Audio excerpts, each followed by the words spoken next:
Welcome to Visual Linguistic Academy. So, communication program in Hindi. So இதை பற்றி தான் இன்றைக்கி நம்ம வந்து பேச போகிறோங்க. என்ன காரணம் அப்படின்னா, ஹிந்தி அப்படிங்கிறது ஒரு மொழி உங்கள் எல்லாருக்குமே தெரியும். ஆனால் இன்றைக்கி நம்மளுடைய இந்திய தேசத்தில் 15 அஃபிஷியல் லாங்குவேஜஸ் இருக்குது. அதில் ஃபஸ்ட் ப்ரையாரிட்டி அதிகமாக பேசக்கூடிய மொழி அப்படின்னா ஹிந்தி ஒன்று. அதுக்கு அடுத்தடுத்து நிறைய லாங்குவேஜஸ் இருக்குங்க.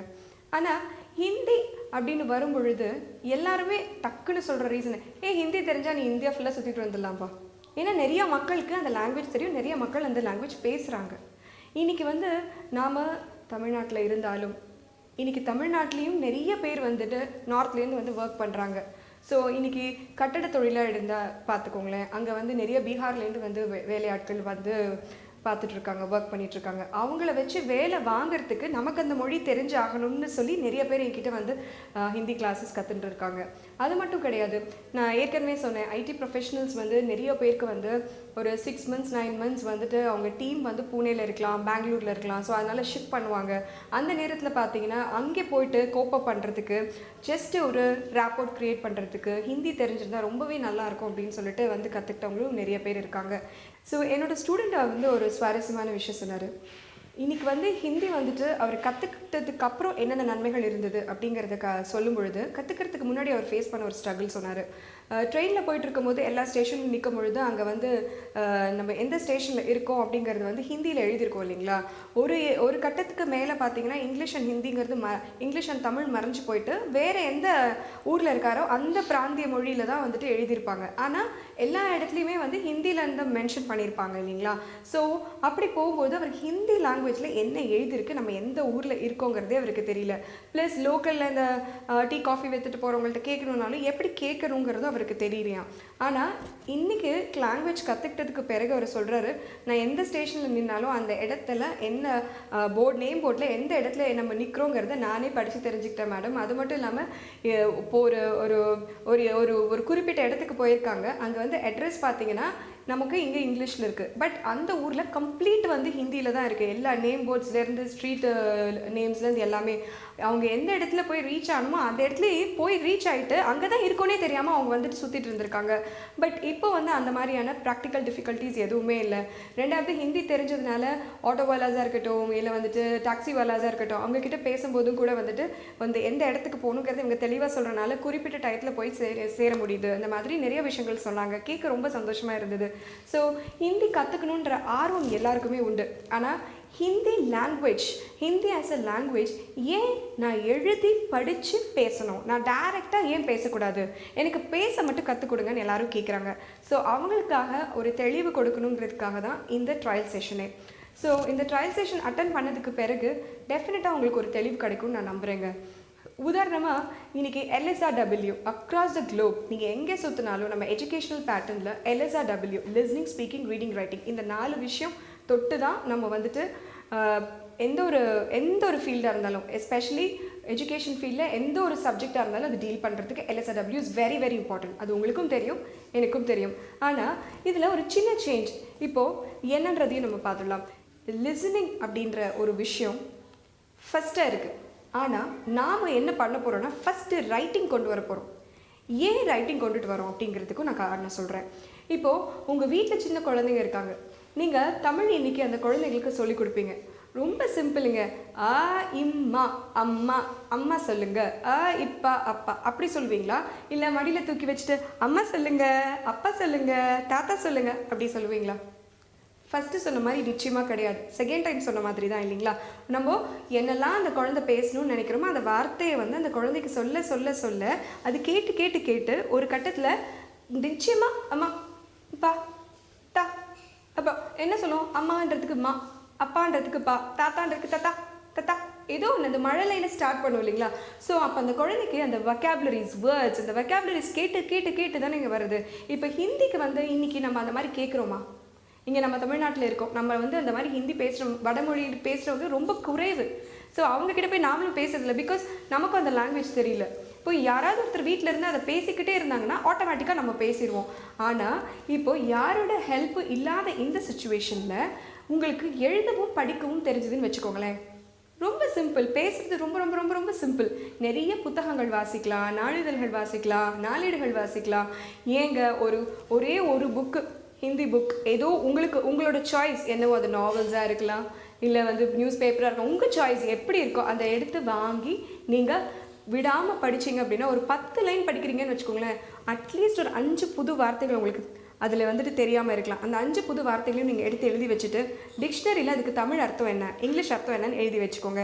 டே டு டே லைஃப்பில் நீங்கள் பேசும்பொழுது அது சென்டென்ஸ் எப்படி வரும் அப்படிங்கிறது கொஞ்சம் யோசிச்சு பாருங்கள். ஸோ ஆட்டோமேட்டிக்காக இப்போ எல்லாருக்குமே 4-5 வார்த்தை டெஃபினட்டாக ஹிந்தியில் தெரியும். கியா தெரியும் அப்படின்னா வாட், அச்சா குட், ரைட், தன்யவாத் தேங்க்யூ. ஸோ நிறையா இந்த மாதிரி சிம்பிள் வேர்ட்ஸ் நமக்கு தெரியும். இந்த வெக்காபுலரிஸ் யாரோ நமக்கு சொல்லி தான் நமக்கு தெரிஞ்சிருக்கு இல்லைங்களா. நமஸ்தே, வணக்கம், ரைட். ஸோ இந்த மாதிரி வார்த்தைகள் நமக்கு தெரியும் பட்சத்தில் அதை ஞாபகம் வச்சுக்க முடியல நம்மளால். சென்டென்ஸையே ஞாபகம் வச்சுக்க முடியல. ஏன் அப்படின்னா நமக்கு அந்த வாக்கியங்களை எப்படி அமைக்கிறது அப்படிங்கிறது தெரியாது. ஸோ இதெல்லாம் தான் இந்த ட்ரைனிங்கில் நாங்கள் சொல்லிக் கொடுக்க போகிறோம். அதே மாதிரி இந்த ப்ரோக்ராமில் முதல்ல ஒரு 8 மணி நேரம் உங்களுக்கு எழுத கற்றுக் கொடுப்போம். காரணம் என்னன்னு பார்த்தீங்கன்னா, ஃபார் எக்ஸாம்பிள் நம்மளுக்கு வந்து ஸ்வர் வியஞ்சன்னு 2 விஷயங்கள் இருக்குங்க. ஸ்வர் அப்படின்னா இனிஷியலாக நம்ம தமிழில் படிக்கிற மாதிரி அ ஆ இ ஈ அப்படி ஸ்டார்ட் ஆகும். ஸோ இதை வந்து ஹிந்தியில் ஸ்வர் அப்படின்னு சொல்கிறாங்க. அதனுடைய டைரக்ட் இங்கிலீஷ் வேர்டு வந்து வவல்ஸ். ஓகேங்களா. நான் ஏன் வந்து ஹிந்தியை வந்து இங்கிலீஷோட ஹெல்ப்போட எடுத்து சொல்லிக் கொடுக்குறேன் அப்படிங்கிறத இனி வரும் ஃபியூச்சர் செஷன்ஸில் நீங்கள் புரிஞ்சுக்குவீங்க. முதல்ல ஸ்வர் அப்படின்னா நம்மளுக்கு நான் வந்து இப்போ சொல்கிறேன், நீங்களும் கூடவே சொல்லிட்டு வாங்க. அ ஆ இ ஈ உ ஊ ரு ஆர் ரி ஏ ஐ ஓ ஔ அம் அஹ. ஸோ இப்போ நான் எத்தனை வார்த்தைகள் சொன்னேன் ஜஸ்ட் யோசிச்சு பாருங்க. ஓகே, நானே சொல்கிறேன், இட் இஸ் 13. இதை எப்படி நம்ம ஞாபகம் வச்சுக்கலாம்? ரொம்ப சிம்பிள். இங்கிலீஷ் ஆல்ஃபபெட்ஸ் எத்தனை? 26. 26 divided by 2 is 13. ஸோ யாரெல்லாம் இங்கிலீஷ் ஆல்ஃபபெட்ஸ் 26ன்னு தெரியுமோ அவங்க எல்லாருமே வந்து ஹிந்தியில் ஸ்வர் அதாவது வவல்ஸ் வந்து 13 அப்படிங்கிறத மறக்கவே மாட்டாங்க. இது ஒரு சின்ன கான்செப்ட் அண்ட் ஷார்ட்கட். ஓகேங்களா. நெக்ஸ்ட்டு இதை ஞாபகம் வச்சுக்கணும். ஏன்னா நமக்கு தமிழில் வந்து ரூ அப்படிங்கிற வார்த்தை வந்து இந்த வவல்ஸில் வராது. ஓகேங்களா. ஆனால் ஹிந்தியில் வருது. இது எப்படி ஞாபகம் வச்சுக்கிறது? இன்னும் சில பேர் பார்த்தீங்கன்னா என்ன சொல்லுவாங்கன்னா ஏன்னு போயிடுவாங்க. ஏன்னா நம்ம தாய்மொழி தமிழுங்க. நம்ம தமிழில் பேசி படித்து அதுவே நமக்குள்ள அந்த ஸ்கிரிப்ட் வந்து ஃபிக்ஸ் ஆகிருக்கும். அப்போ திடீர்னு வந்து ஐன்னா நம்ம யாருக்கும் வரா, நம்ம தமிழ் மாதிரி ஓன்னு தான் போவோம். ஐன்னு வராமல் ஏ அப்படி தான் நம்ம போவோம் இல்லைங்களா. இப்போ பாருங்கள், நான் உங்ககிட்ட சொல்லும்போது எனக்கே சின்னதாக பிசிறல் ஏற்பட்டுச்சு. என்ன காரணம்? நம்ம அதையே படித்து ஸ்கிரிப்ட் நமக்குள்ளே அது சேவ் ஆகிடுச்சு. அப்போது அதை ஞாபகம் வச்சுக்க ஒரு குட்டி ட்ரிக்குங்க. ஓகே, ஃபார் எக்ஸாம்பிள் என்ன ட்ரிக்? இது வந்து நம்ம வீட்டில் இருக்கிற குழந்தைங்களுக்கு சொல்லிக் கொடுத்தாலும் சரி, நீங்கள் கற்றுக்கிட்டாலும் சரி, ரொம்ப ஈஸியாக இருக்கும், மறக்காமல் இருக்கும். ஓகேங்களா. ஃபஸ்ட்டு வந்து ஆ, நெக்ஸ்ட்டு ஆ இ ஈ உ ஊ, அடுத்தது ருக்கோ ருக். ஏன் வெயிட் பண்ணணும்? எதுக்காக வெயிட் பண்ணணும்? ருக்கோனா வெயிட், ருக், அதனால ரூ வேர்டு ஞாபகம் வச்சுக்கோங்க. ஏன் வெயிட் பண்ணும்?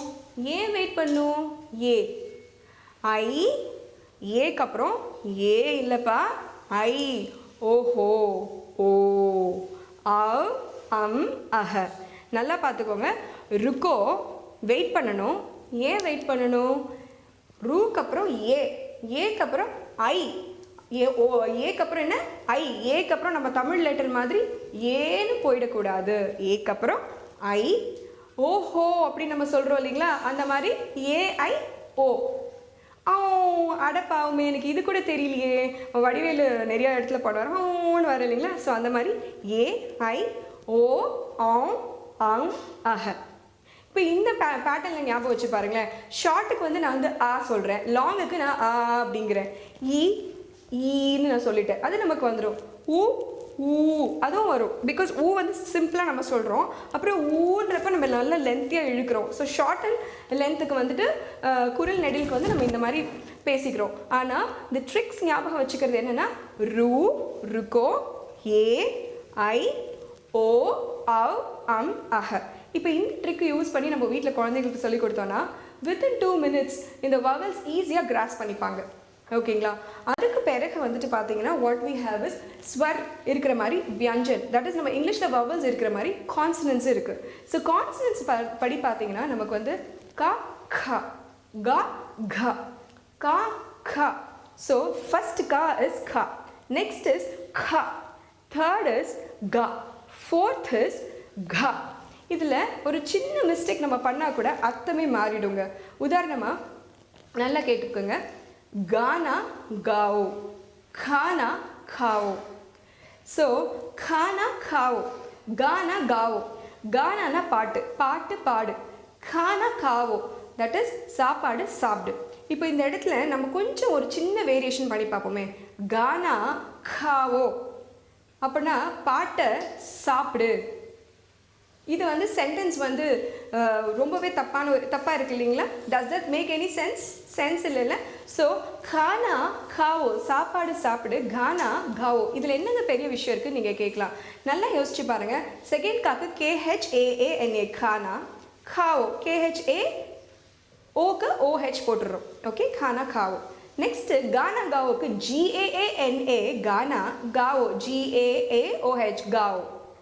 ஸோ இந்த ஃபர்ஸ்ட் லெட்டர் கானாவையும் லாஸ்ட் லெட்டர் காவோவையும் நீங்கள் சேர்த்திங்கன்னா சென்டென்ஸே மாறிடுது. ஸோ செகண்ட் காக்கும் தேர்ட் காக்கும் சின்ன டிஃப்ரென்ஸ், இங்கே கே அங்கே ஜி, அதுதான் டிஃப்ரென்ஸ். பட் என்டையர் அர்த்தமுமே மாறுதா? ஸோ ஹிந்தி பொறுத்த வரைக்கும் the pronunciation is very very very important. சின்ன ப்ரொனவுன்சியேஷன் மாறினா அர்த்தமே மாறிடுங்க. ஸோ அதனால தான் நான் வந்து உங்களை வந்து இனிஷியலாக டு ஸ்டார்ட் வித் ஹிந்தியை இங்கிலீஷில் படிங்க, எக்ஸ்ப்ளனேஷன் நம்ம தமிழில் தான் கொடுக்க போகிறோம். இது எப்படின்னா ஒரு மொழியை கற்றுக்கிறதுக்கு 2 மொழி நமக்கு சப்போர்ட் பண்ண போகுது. என்னோடய மொழி தாய்மொழி தமிழ், நான் அதை என்றைக்குமே வெட்டி கொடுக்க மாட்டேன். அதுக்குன்னு ஒரு பெரிய ஸ்டாண்டர்ட் லெவல் இருக்குது.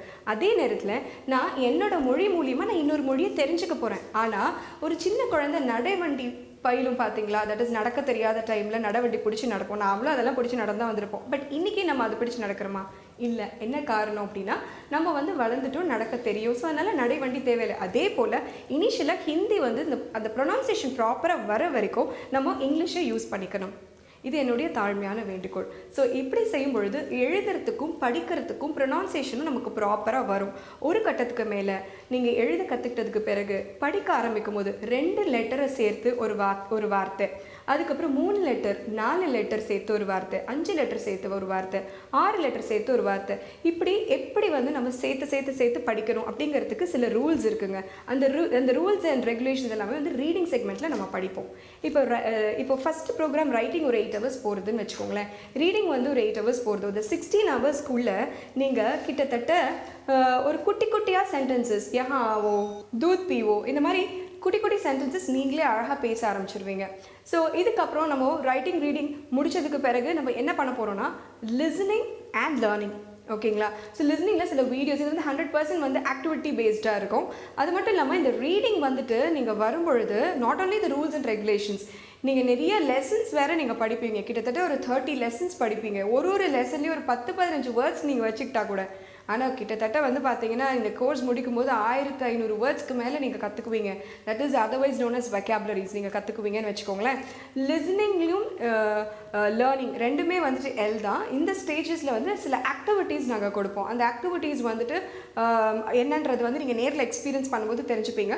அதுக்கு இது ஒரு 8 hours போகும். ஸோ ஆட்டோமேட்டிக்காக 24 hours ட்ரைனிங் முடிக்கும்போது உங்களுக்கு வந்து எந்த சப்போர்ட்டுமே இல்லாமல் நீங்களே எந்த புக்கை வேணாலும் எடுத்து ஹிந்தி புக்கை எடுத்து படித்து அதனுடைய அர்த்தங்களை தெரிஞ்சுக்கிட்டு வாக்கியம் அமைக்கிற அளவுக்கு வந்துடுவீங்க. அண்ட் கடைசியாக ஸ்பீக்கிங் வரும் பொழுது டு பி ஹானஸ்ட், நீங்கள் அதாவது it is not only just because Varnika சொல்லி கொடுத்துருக்காங்க அப்படிங்கிறதுனால நீங்கள் பேசுவீங்கன்னு நான் சொன்னால் அது 100% போய்.